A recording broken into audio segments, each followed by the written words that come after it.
We are purely game dev VC. We don't do anything else. We mainly focus on studios producing games for PC, for consoles and handhelds. We are genre agnostic, and we focus on early stage. And we are equity investor. That basically means that we join you as a shareholder of a company, and we don't take revenue share.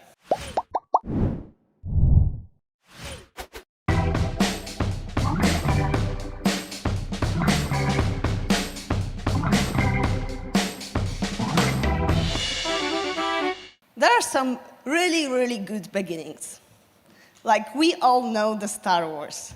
But in 1977, when George Lucas put New Hope into cinemas, nobody knew that. But he still managed to tell a lot in 30 seconds. And after that, we got everything what is good about Star Wars. And of course, I mean Lord Vader, because we all agree that nobody will watch Star Wars without him. He is main pillar, hook of the Star Wars. And good pitch decks are like that. They talk a little about the story, like, beginning of the Star Wars. We know that there is a war, there are good guys, there are bad guys, there is a princess.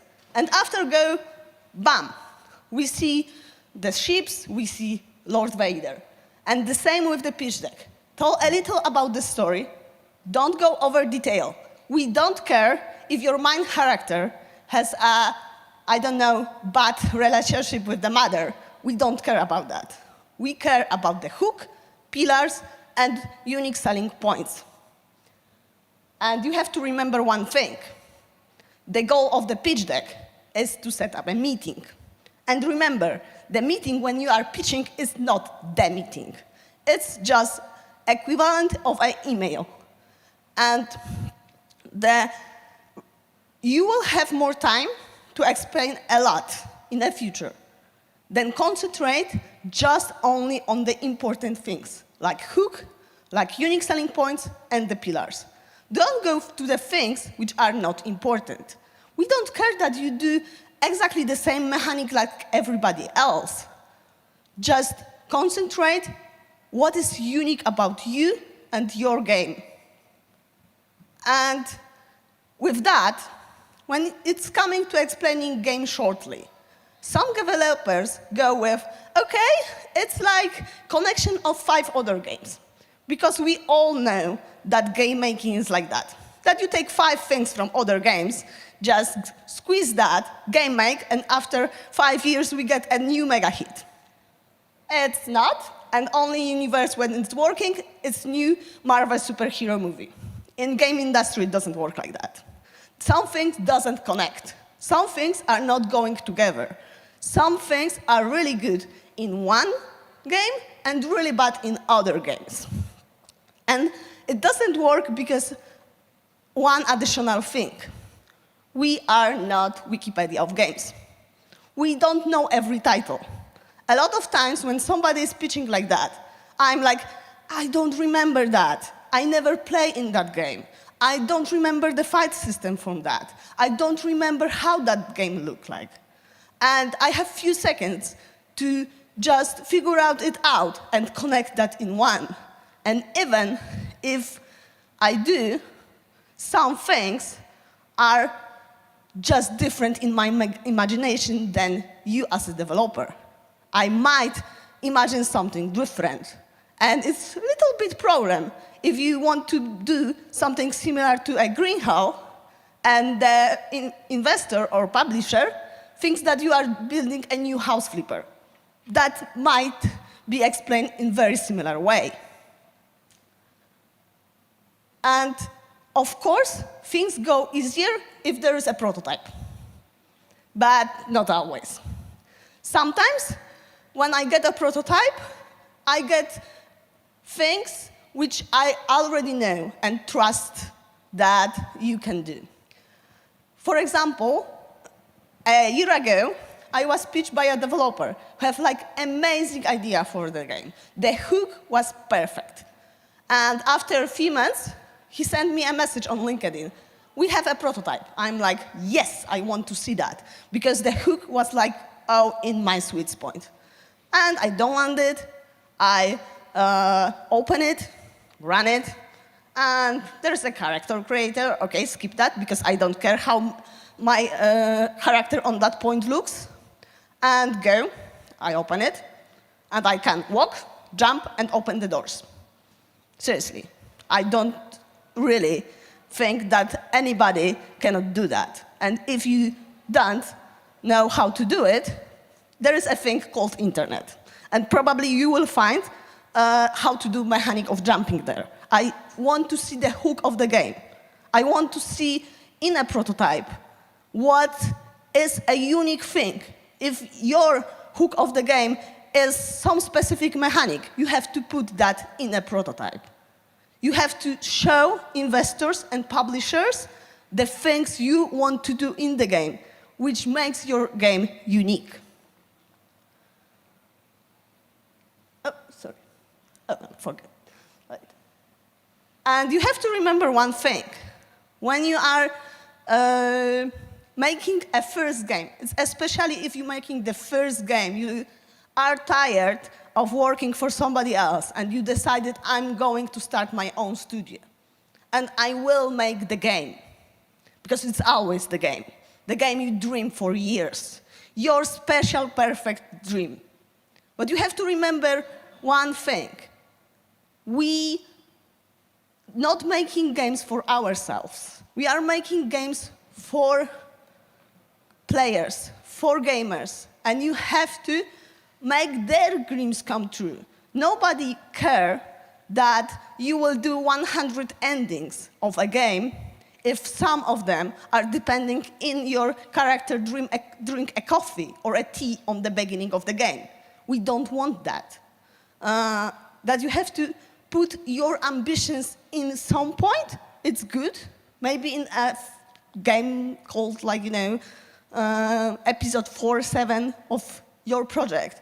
But you have to start from something smaller. Especially that the game, it's always big one. Yeah, the dream game always costs a lot. And I have bad news. We are not NASA, We don't have that much money to go to the moon and do everything.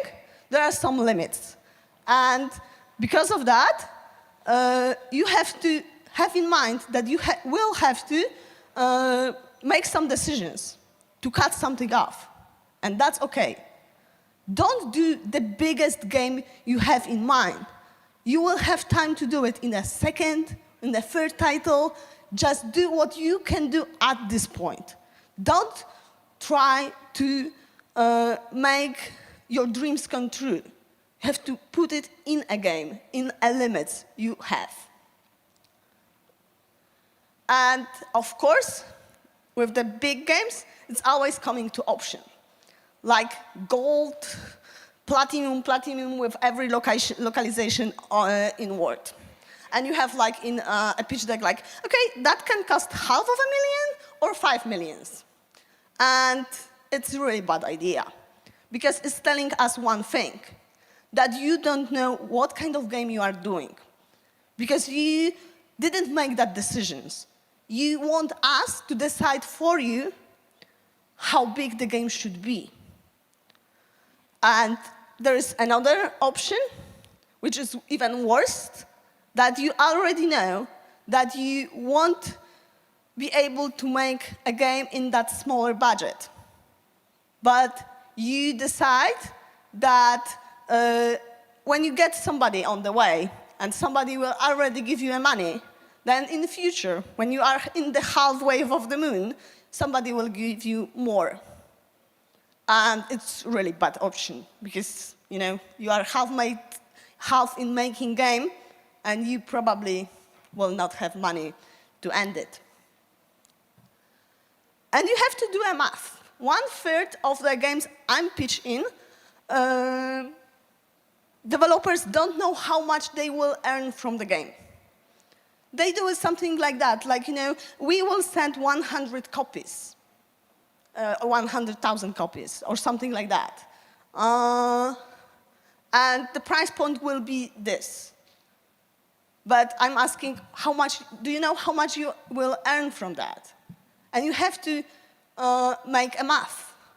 You have to know how much commission you pay for Steam, how much will be a recoup for that for a publisher, how much the publisher will take, and that you will have to pay taxes. Seriously, remember, there are things called taxes. You will have to pay them. And in the end, like 1/3 of the developers have a budget bigger than revenue share from the game. You have to do it. You have to count that in home before pitching to the investor. And of course, when the math is not going well, the developers, what they do, okay, let's make this game cost more. But would you buy a game which is like 3 hours in the price of Elden Ring? Nobody would do that. Your game should cost as much as a similar games in your similar games, like typical price from that. It shouldn't go too much or too little from that. But because, you know, there is a limit which people will buy the game which, if it's overpriced. And you will not earn as much as you think. And when it's coming to thinking how many copies of the game you want to sell, you should do it based on the reference titles. And I have bad news. The Diablo 3 is not your reference title. Seriously. I was pitched several times with a reference title as Diablo 3 for the indie studio, for the 1 million zlotych. Seriously. You cannot build Diablo 3 for 1 million zlotych, especially if you are 5 devs. It's not your reference title. Reference titles should be right ones. As well, The Witcher 3 is not your reference title too, because I was pitched several times with The Witcher 3 as a reference title with the similar indie studios. And most important thing in your pitch deck, which I'm looking on, is the team. And I don't want to see just only faces or names. I want to see what kind of games they did before. Because there will be the guys who will make the game. And if you put just names, I have to Google that. And don't fake your experience, seriously, or your people. That you've been additional writer of a Witcher doesn't make you co-creator of the Witcher. If you work as a work for hire in a studio working for Ubisoft, you weren't making games for Ubisoft as an employee. There are differences. And you have to remember that at this point, when you're starting a studio, you are a captain of a ship. You are not the millionaire because you get an investment. You are the responsible guy. You right now have a crew you have to take care of, the load and the investor which trusts you with the money. You are not the rich person who can give money everybody else. You have to take care for people. And we are looking for captains. We are not looking for guys who want to spend money. We are looking for guys who will take care about the crew. And we see that, for example, in budgets. If the majority of money goes to the captain, we already know that you are a bad captain. You are not taking care about your crew. And if you failed and do a flop in and the game which didn't sell, you cannot tell, like, oh, it's not my fault. The publisher didn't do a promotion. It's his fault. No, seriously. You have to own your mistakes. You signed that agreement with a publisher. You pick him. You pick him from everybody else.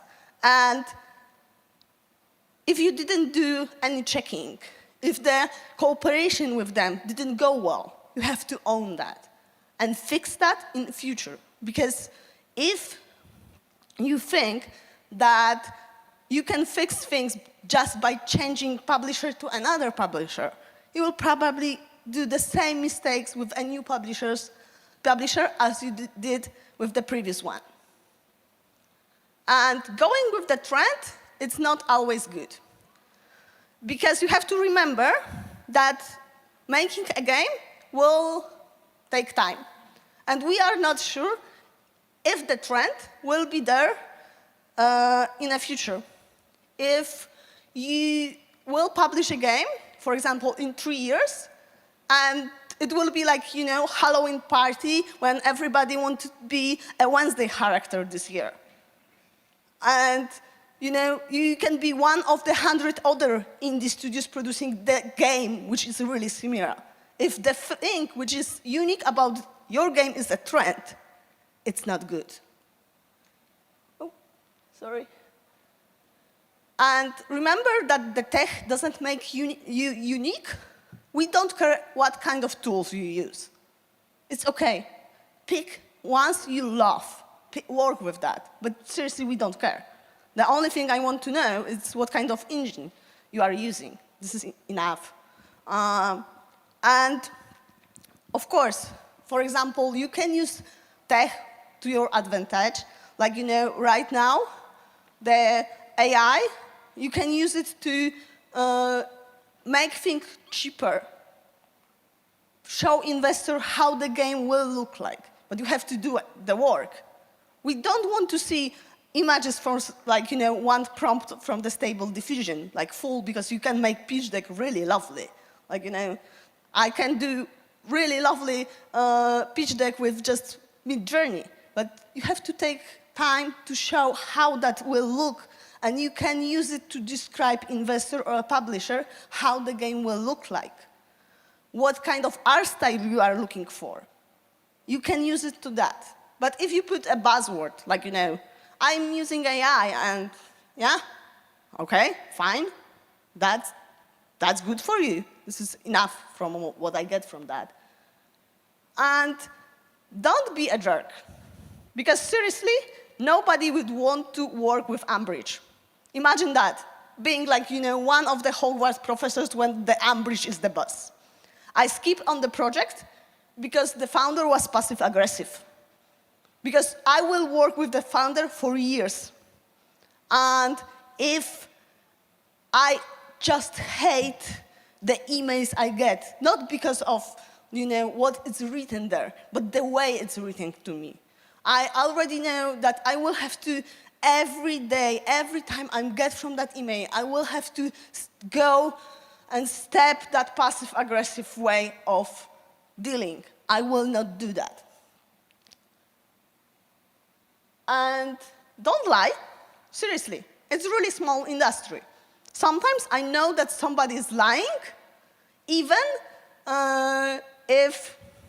when he's telling that lie. And if not that, there will be due diligence process. Maybe somebody will meet somebody on the coffee next day and say, oh, I was speaking with that guy. And the lies will always come out. And don't start the talk with the publisher or investor from complaining. Like once, I was pitched by a developer, which started, oh, I'm so jealous of others who get the investment because they have big names in their portfolio, but, I'm working so hard for 10 years, and I really are better than them. And he put the example, one of the studios I invest in. I didn't know what to do. Should I say, oh, sorry.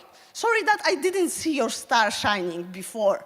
This is your money. I'm really sorry that I give that money to other guys. I will take it out and give that to you. You don't never know to whom you are talking. Maybe that guy really likes this guy. Then don't complain. Don't lose your time to speak about others. It's your time. The pitch is the time to tell about you and your idea. And I think this is all. And we can go to the questions. This is my LinkedIn, if somebody wants to add me. Yeah, does anybody have any questions? Yes, this man in the purple. Oh, first. I have a question about this math, how to cost.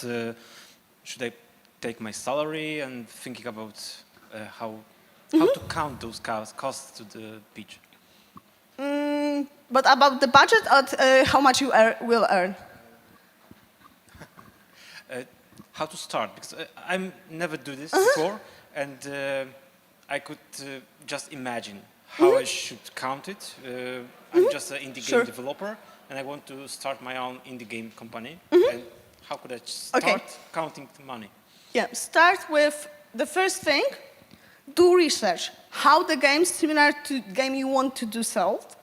What kind of price points you can get from that.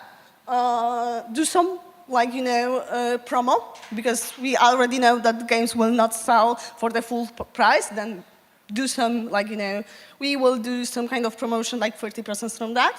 And then multiply that by 2.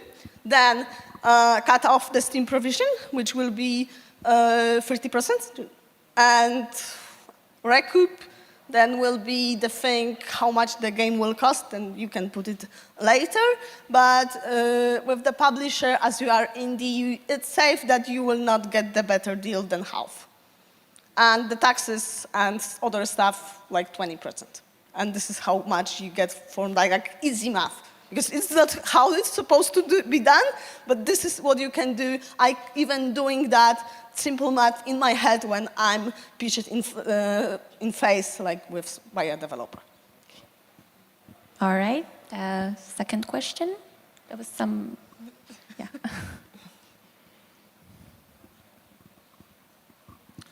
Hello. Why is your phone doesn't invest in mobile gaming?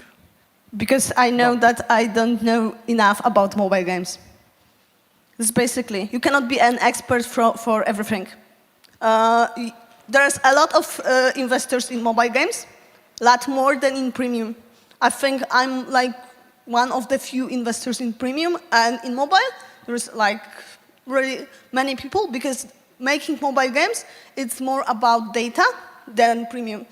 And it's much easier if you are VC investor, like general VC, because with mobile games you can go to general VCs, because mobile games are similar to SaaS, and games like premium games are similar to movies. All right. We have time for one more question. Hi, thank you for the speech. I have a question. You mentioned that you are looking, for example, for a captain who cares about his team, about his crew. And so my question is it not a red flag for you if the owner is coming to you, he has a good project, you already decided to invest in him, but, for example, team before worked on small burn rate, but after they get investment, they plan to increase the salary of the workers because they maybe worked hard before. And what do you think about it in general? Is it okay for you if the salary is depends how much. No, of course not much. Just in case this should be on the market. If it was underestimated before. It's okay. It's okay if it's not too much. It's okay because you have to remember that thing that you are right now working, we are paid by investor money, like now. And for example, there are some ways to make people happy. Like give them what is the most valuable thing you have. Shares of your company or shares of a revenue from the game. And of course, if you didn't been paid well before, it's okay if you go to the regular market. But not for for Ubisoft prices, yeah? Because there is always somebody who will pay more than you. You are indie studio. There are triples A's who will pay more to them. And if one thing which you are fighting for employees, it's how much money you will pay to them. And if you are taking people like that, then can be a problems. Because, I don't know, for some reason, you will fail with producing your first game. Or you will have some problems with money. You are in that way getting half of the money and you are not able to rise more or rise enough. Somebody will not get enough money. The people who are taking care only about money, they will leave and left you alone. And you have to remember that thing that it's important with who you are working. And with the indie studio, they are not the people who take like big care about how much they earn, because there is always Ubisoft who will pay more. Yeah. All right. Thank you so much, Kinga. Yeah.